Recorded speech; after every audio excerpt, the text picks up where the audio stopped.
U.S. airspace. Are closures really on the table? Could the United States actually close parts of its airspace? As recently as a few weeks ago, that would have sounded like pure alarmism, something you'd hear in a movie trailer rather than from government officials. But as the federal shutdown drags into its fifth week, key aviation safety buffers are thinning out, and top voices are now saying out loud what used to be unthinkable. If the national airspace system can't be kept safe, capacity will be cut, sectors will be restricted, and, if the math demands it, parts of the sky could be closed. This isn't about theatrics or fear-mongering. It's the sober logic of a system that runs on trained humans, predictable schedules, and margins of safety that are engineered, not improvised. The reason this conversation is happening now comes down to fatigue and fragility. Too many critical people working too many hours for too long without pay, and a network designed for flow being asked to absorb day after day stress with shrinking slack. Here's the core shift you need to understand. A shutdown starts as a political dispute, but over time it becomes an operational reality. Air traffic controllers and TSA officers have continued to show up because safety professionals do what they've always done: hold the line. Yet every unpaid shift adds weight to people who are already performing high-stress work, and every overtime block nudges the system closer to the edge where normal demand outstrips safe staffing. When one facility dips below the minimum needed to manage its sectors, traffic managers throttle capacity. When several facilities in the same region feel that pinch, delays stop being local and start becoming systemic, rippling along the routes that connect hubs, satellites, and cargo gateways. At that point, the question isn't whether leaders want to restrict airspace. It's whether they can justify keeping it open without compromising the very safety mandate that defines U.S. aviation. You've also heard more explicit language from the top. Transportation Secretary Sean Duffy has warned that if safety cannot be maintained, the Department of Transportation will close certain parts of U.S. airspace. And if the shutdown continues to degrade staffing and resilience, travelers should brace for what he called mass chaos. Not because anyone is panicking, but because a tight-coupled network breaks down non-linearly once buffers are gone. Duffy's message is not a threat. It's a boundary. The system will be slowed or stopped wherever the data says it has to be, and that will remain true no matter how loud the politics gets.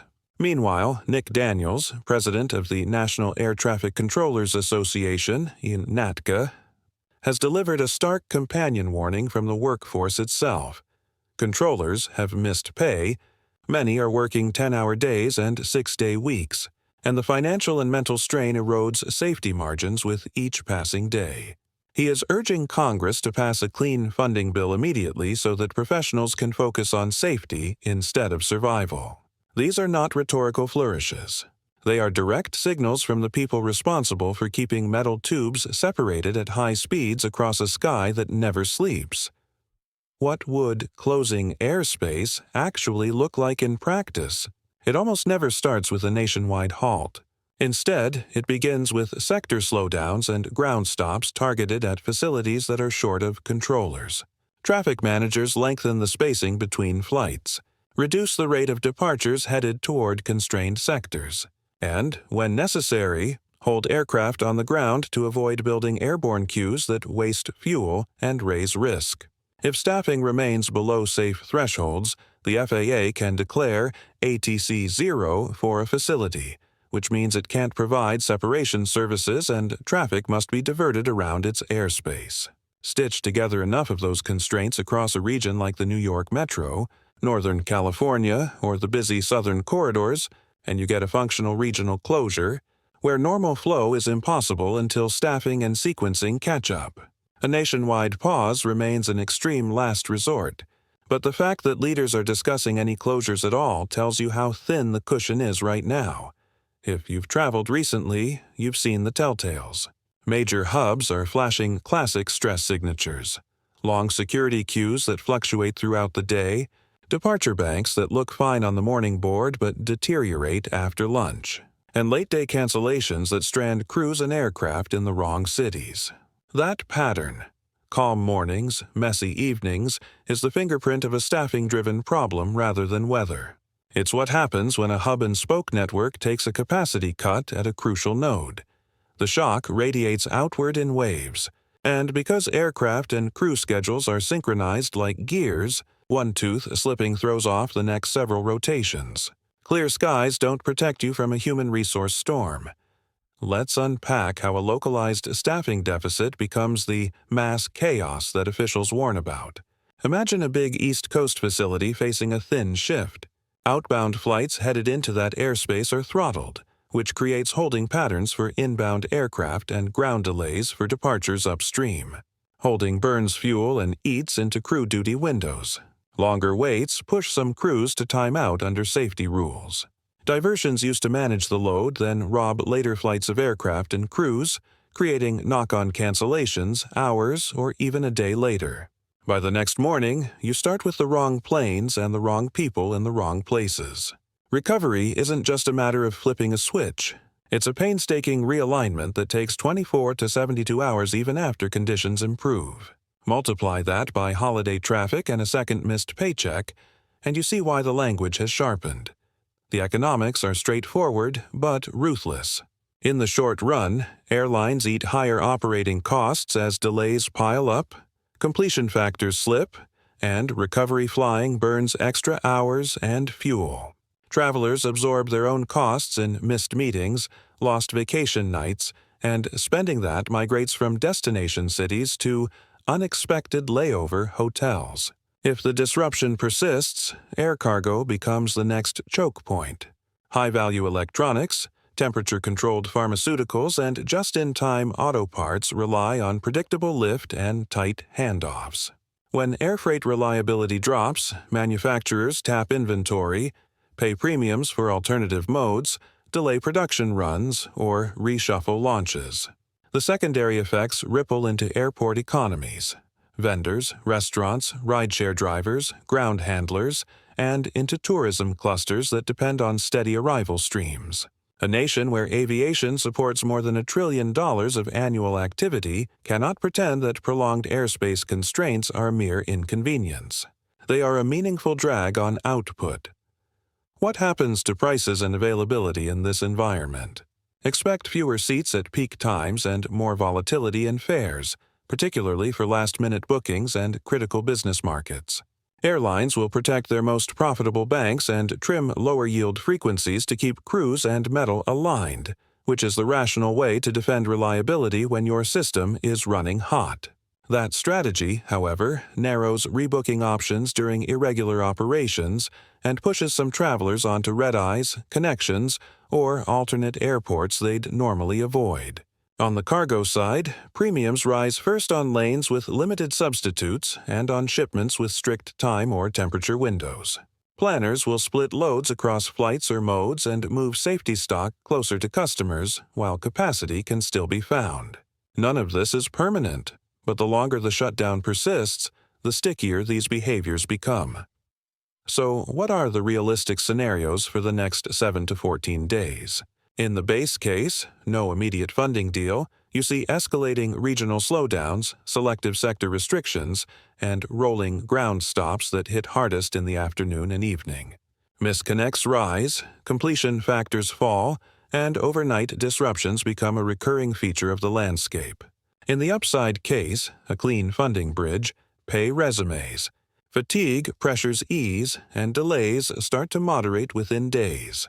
Though full normalization still takes weeks because training pipelines and staffing curves don't rebound like flipping a breaker. In the downside case, a deeper, longer shutdown, safety managers preemptively close strategic sectors of airspace to protect the public and the workforce, forcing a 24 to 72-hour schedule reset to realign aircraft and crews before cautiously ramping back up. None of these paths are destiny, but they are the paths being gamed out by the people with the dashboards and the duty to act. Why hasn't this been resolved already? Because the budget fight isn't just about numbers. It's about policy riders that neither side wants to concede. Shutdown politics is built on the fiction that critical services can absorb the hit indefinitely. Aviation often does absorb a lot, weather, tech outages, regional disruptions, precisely because it is engineered for resilience. But a funding freeze lingers in a way a thunderstorm doesn't. Each unpaid day increases attrition risk, drains morale, and forces operational improvisation that's incompatible with the precision habits of a safety culture. That's why both the Secretary and NATCA have shifted from "this is painful" to "this could become unsafe," and why the FAA's line is unambiguous. When staffing is short, traffic will be slowed or stopped. Safety is the cornerstone. Everything else is negotiable. If you're traveling, here's the practical playbook. Book morning departures whenever you can because they get wheels up before the day's dominoes start to fall. Build fatter connection windows than you normally would, and enable push alerts in your airline's app so you see reroutes in real time. Track your inbound aircraft. If the plane assigned to your flight is leaving its previous city late, you probably are too. If the trip is mission-critical, sketch a Plan B that includes alternate airports, rail corridors, or one-way car rentals. And give yourself permission to treat the schedule as a best-effort estimate until the funding picture clears. Flexibility is your edge in a system managing risk. For shippers, split critical orders across flights or modes, pre-position inventory where feasible, and communicate early about variable transit times. Especially for temperature-controlled or just-in-time cargo. There's a long-tail effect here that's easy to overlook. Training pipelines don't pause cleanly.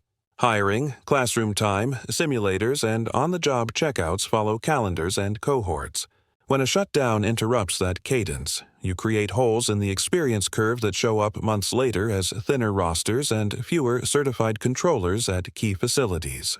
Paying everyone tomorrow doesn't give you back the hours that were never logged today.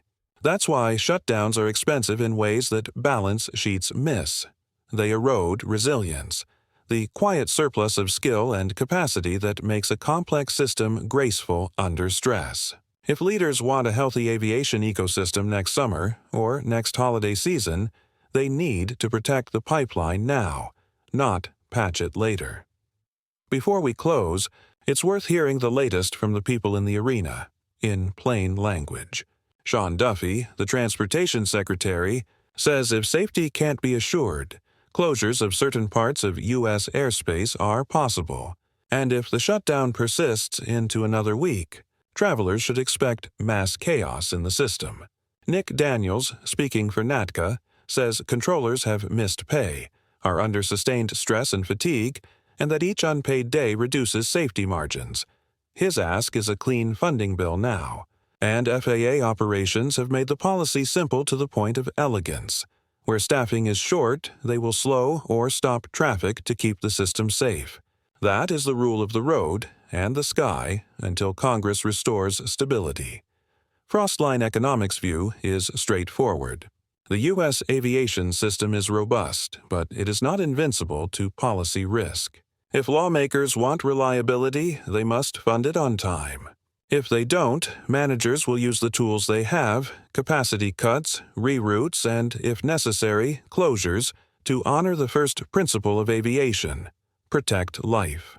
That's the right call, but also the costliest way to relearn an old lesson. Complex systems run on people, and people run on trust. When trust is honored, the system hums. When it's strained, the system creaks, and the bill shows up in delays, cancellations, higher costs, and frayed nerves. We'll keep tracking this picture hour by hour, separating signal from noise, so you can plan with facts rather than rumors. If this breakdown helped you see the road or the runway ahead, hit subscribe, drop a like, and tell us in the comments where you're flying from and what you're seeing on the ground. This is Frostline Economics, and we'll be here until the sky is truly clear.